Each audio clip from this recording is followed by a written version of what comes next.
Halo anak-anak ibu semuanya, selamat pagi. Hari ini kita masuk ke tema yang baru ya. Subtema 2, pentingnya udara bersih bagi pernapasan.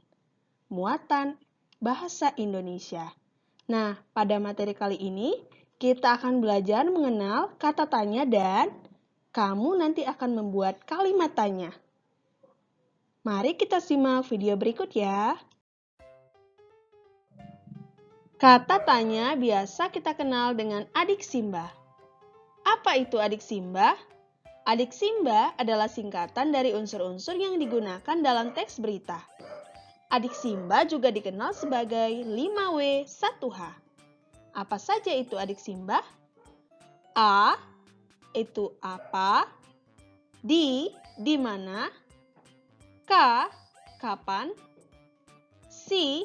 Siapa? M. Mengapa? Dan ba. Bagaimana? Nah, anak-anak ibu, kamu perlu mengetahui ya ciri-ciri dari kalimat tanya. Biasanya kalimat tersebut selalu diawali dengan sebuah huruf kapital di depannya dan diakhiri dengan tanda tanya. Untuk kalimat yang memiliki jawaban singkat, biasanya intonasi di akhir kalimat agak meninggi.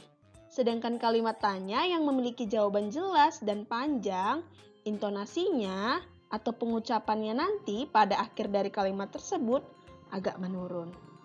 Misalnya, contoh ya, siapa namamu? Intonasinya agak meninggi, bukan? Lalu kalau kalimat tanyanya jawabannya panjang, contohnya seperti ini. Siapakah orang yang menyebabkan keributan tadi malam? Nah, nadanya menurun ya, atau intonasinya menurun. Lalu nak, kalimat ini juga sering menggunakan partikel kah. Contohnya seperti apakah, siapakah, dimanakah, dan lain-lain. Nah, kata tanya ini atau kalimat tanya ini sering digunakan sebagai awalan kata tanya yang kita biasa sebut 5W plus 1H. Yaitu who, siapa, when, kapan, where, di mana, why, mengapa, dan what, apa, serta how, bagaimana.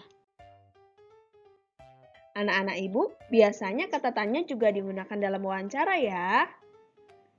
Kata tanya apa digunakan untuk menanyakan hal atau benda.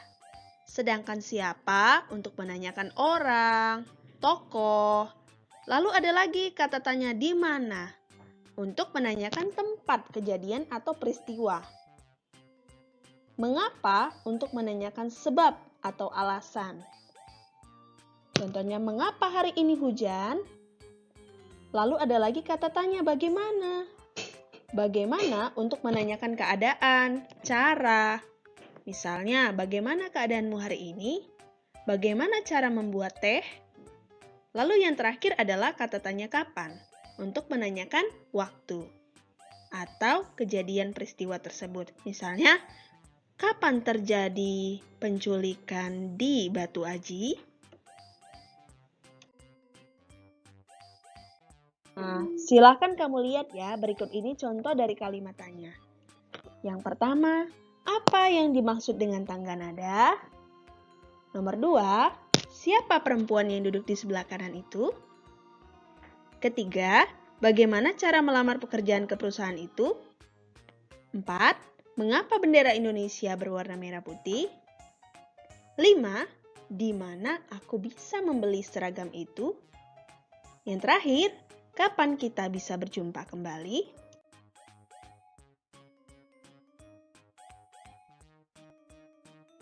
Nah, supaya kamu nanti bisa mengerjakan soal yang ada di buku kamu, silakan simak soal cerita berikut ya. Ketoprak adalah drama rakyat tradisional Jawa Tengah. Penciptanya adalah Kanjeng Raden Tumenggung Rekso-Diningrat pada tahun 1898. Hiburan ini semula berupa tari dan nyanyian yang diiringi lesung, sehingga disebut ketoprak lesung. Dalam perkembangannya, ketoprak berubah menjadi drama tradisional dengan dialog dan akting. Musik pengiringnya pun menjadi lebih lengkap. yaitu dengan gamelan. Para pemain ketoprak mengenakan kostum adat Jawa dengan dialog bahasa Jawa. Kini, sering kita jumpai ketoprak yang sudah menggunakan bahasa Indonesia. Dari paragraf di atas, kita dapat membuat berbagai kalimat tanya yang sesuai dengan isi paragraf. Seperti contoh nomor 1. Apa yang dimaksud dengan ketoprak? Jawabannya, ketoprak adalah drama rakyat tradisional Jawa Tengah. Nomor 2. Siapa pencipta ketoprak? Jawabannya, Kanjeng Raden Tumenggung Rekso Diningrat. Yang ketiga, kapan ketoprak mulai diciptakan? Pada tahun 1898.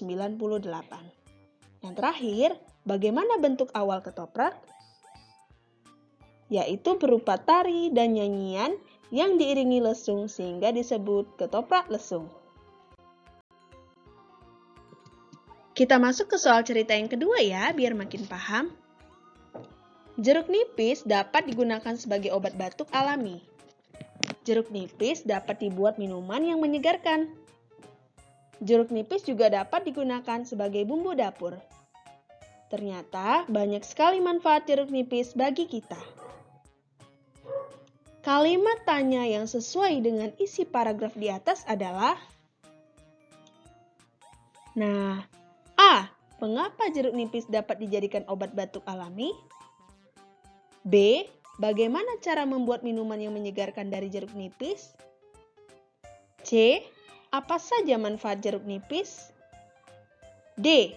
Kapan kita memetik jeruk nipis? Kira-kira apa ya pertanyaan yang cocok untuk paragraf tadi? Iya, benar. Jawabannya adalah C. Apa saja manfaat jeruk nipis? Tadi dijelaskan ya, jeruk nipis dapat digunakan sebagai obat batuk alami. Minuman yang menyegarkan dapat juga digunakan sebagai bumbu dapur. Nah, terdapat juga di akhir kalimatnya. Banyak sekali manfaat jeruk nipis. Jadi, sudah jelas ya nak, bahwa kalimat tanyanya adalah apa saja manfaat jeruk nipis. Paham ya? Baiklah, sampai di sini pelajaran kita ya nak.